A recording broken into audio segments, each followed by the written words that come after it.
Hello, my name is Luke Forstemans, and along with my partner Linda Ryan, we're doing a series of videos on how our sense of smell can be used for health and wellness. A lot of people have asked me about our sense of smell and why it is so powerful. Primarily, our senses only bring information to the different parts of our brain. It is the way that the brain interprets the information that really determines what our action is going to be. If you change the information that comes to the brain, of course, you can change the action very rapidly. For instance, let's look at our sense of sight.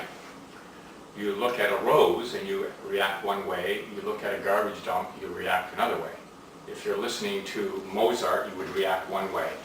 And if you were listening to rap music, for instance, then you would change your behavior quite quickly. This is also true with our sense of smell. Think of how you respond when you smell a cup of coffee as opposed to that dead stump by the side of the road. What happens with your sense of smell is that all smell is basically a chemical formula. And so when you inhale the aromas or the scent as it comes up into your nose, it goes to a part of your brain called the limbic system. The limbic system is just a postage stamp size area of your brain that has thousands of little receptors on it. And these molecules bounce around on these little receptors until they settle into a certain place. Once they settle there, the smell receptors relay the information to the brain. And the brain then says, oh, I understand that these smell receptors are telling me that this is a molecule of, let's say, coffee. So then the brain has this information and says, a coffee molecule, I like the smell of coffee, I'm going to get up out of bed and go downstairs and have myself a cup. So simplistically speaking, that's what happens every time that you smell. What happens when a new smell comes into the limbic system, the brain doesn't recognize it. So it takes a while for the brain to memorize what the smell actually is. And along with that smell, it basically can establish a certain pattern of behavior.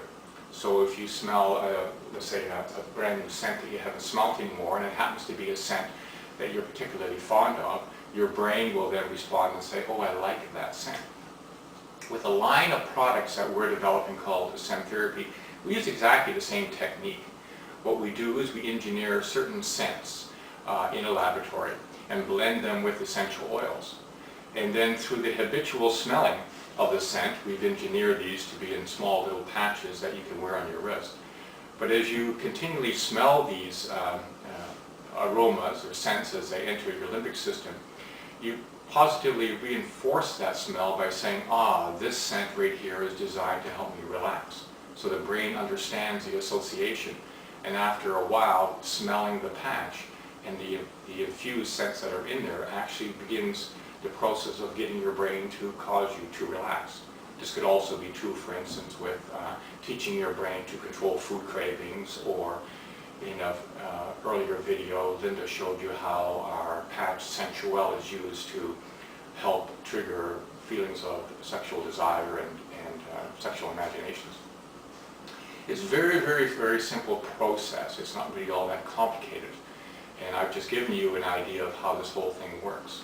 So in our next series of videos, we'll continue down this journey of showing you how you can use your sense of smell for health and wellness. It is a new medical frontier, and there's a lot of research being done in it. The neat thing about your sense of smell, it's so simple to do. It doesn't require any special apparatus. You don't have to go on a special diet. You don't need a lot of equipment in order to make it work.